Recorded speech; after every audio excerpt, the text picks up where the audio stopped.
पश्चिम बंगाल की सीएम ममता बनर्जी की निगाहें इन दिनों यूपी चुनाव पर टिकी हैं, जिसके चलते सीएम ममता बनर्जी छठ पूजा के बाद पीएम मोदी के संसदीय क्षेत्र वाराणसी का दौरा भी कर सकती हैं। आगामी चुनाव को देखते हुए दीदी पिछले कई दिनों से टीएमसी के विस्तार में जुटी हुई हैं। इसके लिए प्रशांत किशोर भी लगातार रणनीति बना रहे हैं। वहीं यूपी के दो बड़े कांग्रेसी नेता राजेश पति त्रिपाठी, ललितेश पति त्रिपाठी के टीएमसी में शामिल होने के बाद ममता बनर्जी ने वाराणसी दौरे का ऐलान किया। दीदी ने अपने ऐलान में कहा, टीएमसी में लोगों का विश्वास बढ़ रहा है। दोनों नेताओं का शामिल होना इस बात की गवाही देता है कि अब हम राष्ट्रीय पार्टी हैं, जो बीजेपी को असली चुनौती दे सकती है।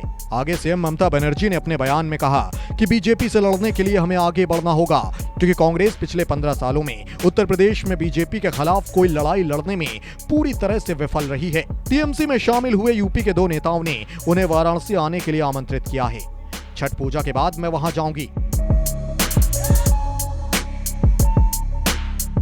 इतना ही नहीं, दीदी ने अपने बयान में बीजेपी सरकार पर भी निशाना साधा और कहा कि हम राष्ट्रीय पार्टी हैं, हम कहीं भी जा सकते हैं, कोई लक्ष्मण रेखा नहीं है जो हमें रोक सकती है। लक्ष्मण रेखा दंगा भड़काने वालों के लिए होनी चाहिए, लेकिन बीजेपी शासित गोवा, त्रिपुरा और यूपी में बिल्कुल इसके उलट हालात हैं। बीजेपी सरकार पर हाथरस और लखीमपुर में दलितों, महिलाओं और किसानों पर अत्याचार करने का आरोप है। बता दें कि ललितेश यूपी के मुख्यमंत्री रह चुके कमलापति त्रिपाठी के पोते हैं। ललितेश का मिर्जापुर, वाराणसी जैसे इलाकों में काफी ज्यादा प्रभाव माना जाता है।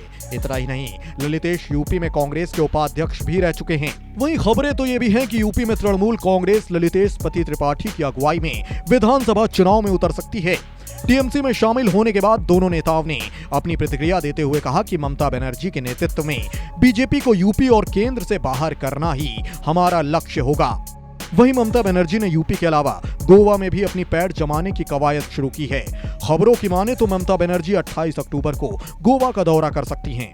हाल ही में इस ओर इशारा करते हुए उन्होंने ट्वीट कर लिखा कि मैं सभी से बीजेपी और उसके विभाजनकारी एजेंडे को हराने के लिए एकजुट होने का आह्वान करती हूँ। गोवा के लोगों ने बीते 10 सालों में काफी कुछ झेला है।